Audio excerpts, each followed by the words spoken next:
Lawyers of Reddit. What's the dumbest thing you've had to explain to a client? 1.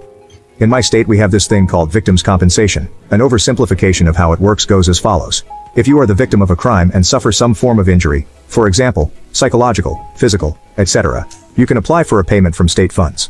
If you are the perpetrator of one of those crimes, for example, an assault, robbery, pedophilia, etc., an order can be made for you to pay the state back an amount relating to that victim's compensation. I had a client who felt the process of being convicted for assaulting his relatives, and having to pay victims' compensation back to the state was arduous, and in return, he should be receiving victims' compensation from the state. So, that was fun to explain. 2. I once had to explain to a client that he could, in fact, fire an employee for 1. Stealing significant sums of money from the safe, 2. Pulling a gun on a coworker who questioned these activities, and 3. Waving said gun in a customer's face moments later, all of which were on camera. 3. I once had to explain what a maiden name was. They